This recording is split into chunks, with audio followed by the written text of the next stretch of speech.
And how's the generational saga going in Nebraska? Yeah, 2 quick points on that, and then a retort to the trend. I think maybe one thing that rural areas have going for them culturally, and I think Whitney was getting at this, is a deep practice around intergenerational relationships. Mm-hmm. Yeah. And so that is a benefit in this sort of challenge of leadership handoff, which is what I think you're asking about. At the same time, of course, there are always challenges with leadership handoff from one generation to another. I see that in my home community. I see that in other communities we're working with. Sometimes it's exacerbated by changes in demographics around immigration.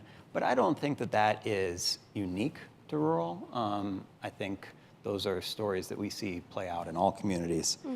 And then the interesting trend and the retort is in the Midwest and Great Plains, there's new research from demographers in Minnesota observing what they're terming a boomerang effect of individuals in their 30s and 40s that are moving to smaller communities.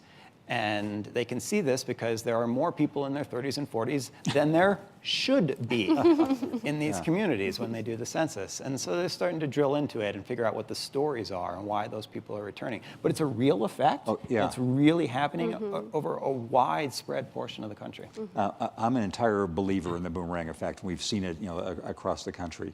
So Tim, the generational difference in the Mississippi Delta is stark because people of your grandparents' generation grew up in a different world, legally and in other ways. How do people of your parents' and grandparents' generation look on people of your generation coming to remake the Delta? Yeah, I think there's a lot of conversation around that happening. My mentor really, encouraged me to always kind of, sit at the feet of my elders and learn from them. So I take that, in everything that I do, particularly around the conversation of folks coming back to Clarksdale, and not just Clarksdale, but the Mississippi Delta.